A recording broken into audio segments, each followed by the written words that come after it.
Chat, what are some of the worst anime worlds to live in? It's been a little bit since the last worst anime worlds to live in video, and last time we went through some pretty bad verses, those being Jujutsu Kaisen, Demon Slayer, and Pokemon. So today we're gonna go through some more worlds and see how we would fare in each of them. However, there are some guidelines that I want us to remind y'all of so that we all understand the criteria. Number 1, you will be going into each world as yourself, so you will not receive any benefit of crazy genetics, hidden demons, or overpowered abilities for the What if I'm already a god though? Like, what if I already have crazy genetics and stuff? I can go like this and the whole world will end. Y'all ain't know that though. Any benefit of crazy genetics, hidden demons, or overpowered abilities for that said verse. If you are not already that guy in real life, then you probably will not be like that in the verse. Number 2, any power system of the anime that can be learned by anyone will also be able to be learned by you. For example, since every human has chakra in the Naruto verse, if you have enough chakra, you might be able to learn some jutsus. But like I always say, don't expect to have some accelerated learning process like some of our favorite characters. And finally, for number 3, each anime we go through will be placed in a tier list for how bad they are. And like last time, I'm gonna let Past Me run through that tier list. We got multiple tiers. A tier being better than real life, B tier basically being real life, C tier being a world where you're fine as long as you mind your business, D tier is you're probably cooked if you go to this anime, and E tier is delete yourself because something or someone else will do it for you. There's also one other guideline that I forgot to mention. You're allowed one thing when you go into each world to help you out and keep you safe. You will be allowed. Can I take a bad? No, see, lock in, True, lock in. Whatever the power from reincarnated as a slime, can I take that? I need that, bro. Okay, One Piece.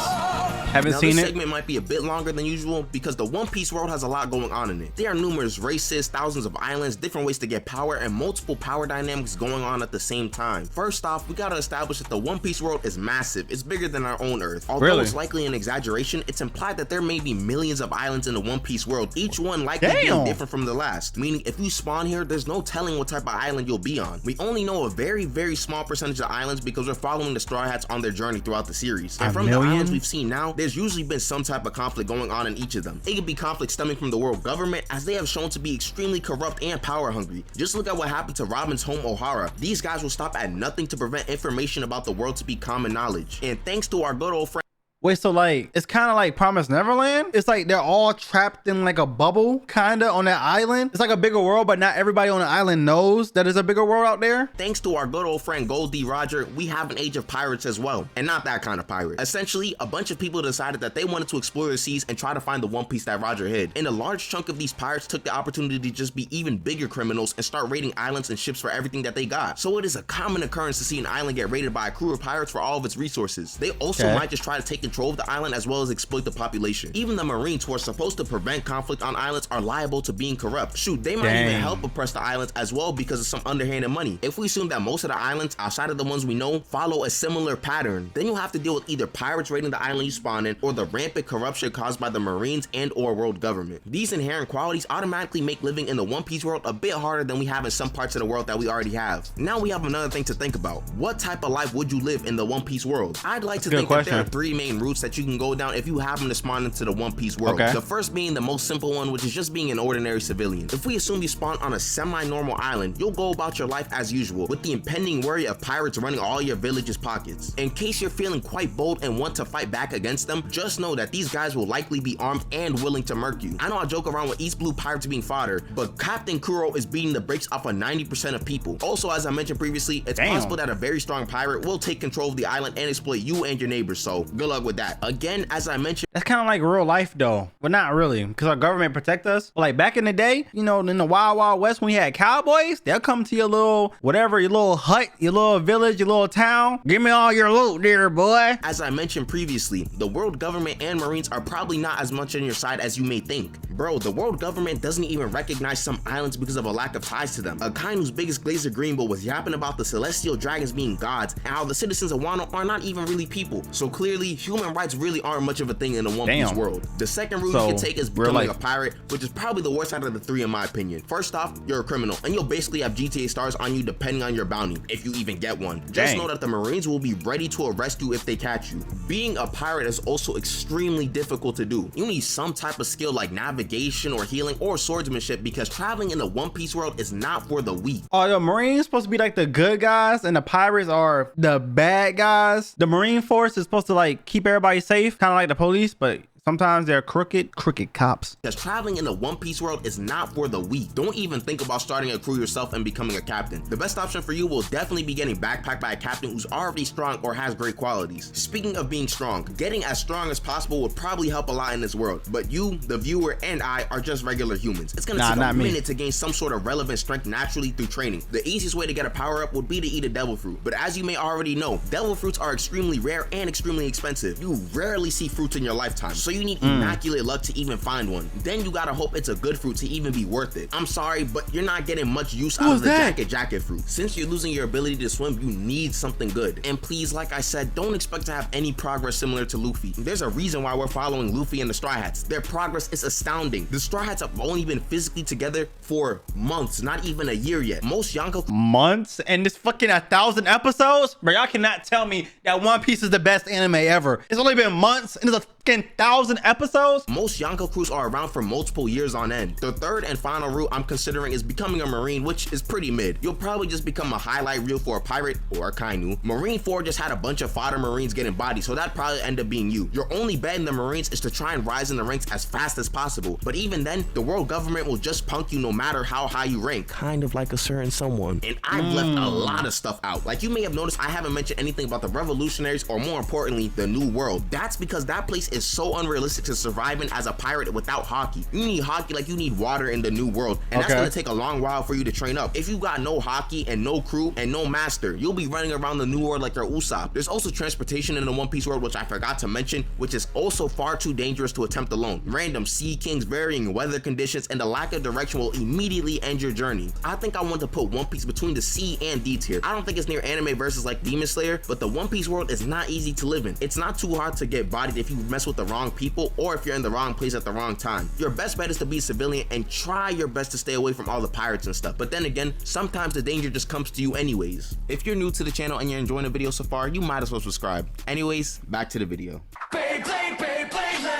I want to live there. It's a childhood favorite show, Beyblade. Now, a couple months ago, there was like a month-long period where Beyblade was making a resurgence on the internet, and I'm a bit late to that trend. So this segment is low-key me trying to get in on that action again. Beyblade is a bit deceiving with its potential dangers. Basically, every kid has a Beyblade, kind of like how it was when I was younger. But just like most other kids shows centered around games, the world seemingly revolves around Beyblade. What does this entail, you may wonder? It means a plethora of things, such as literal kids getting jumped for their bays with other bays, actual games with the basis of their power being from Beyblade. Entire criminal organizations based on bays are also a thing in the Beyblade world for some reason as well. They're not even trying to get more money or anything like that. They just want more powerful bays. But this seems like typical kids anime stuff. It starts to get a bit crazier when you realize that bays as a whole have been around for millennia. Like apparently Moses in the Beyblade universe used a bay to part the Red Sea. A metal top that can fit into your pocket split the sea in half. You can't even make this up. The main bays in the Metal series, Pegasus and El Drago, came from a meteor and are the embodiment of good versus evil in the Metal series.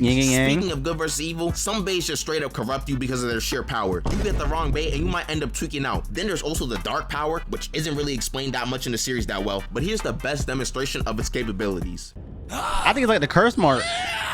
It kind of reminds me of the curse mark.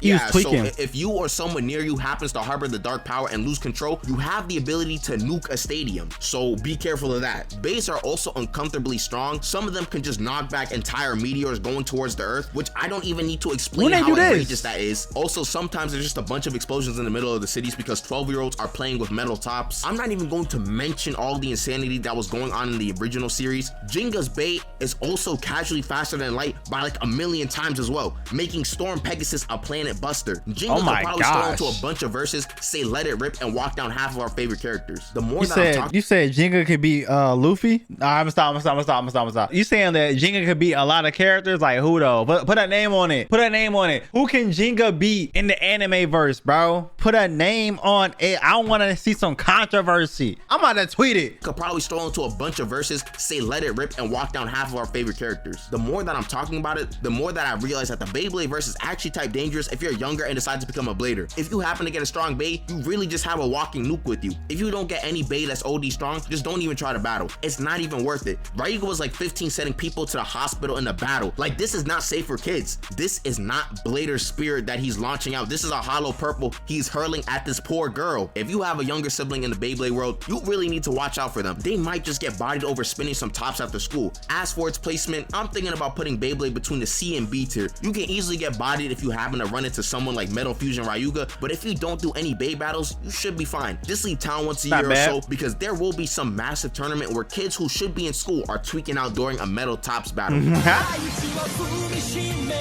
I'm not gonna lie, I'm going to answer this for me. I would be terrified to live in a Hunter x Hunter verse just because of the Chimera ant art. Shit like that can happen almost every day. I don't want to live there. Hunter x Hunter kind of scary.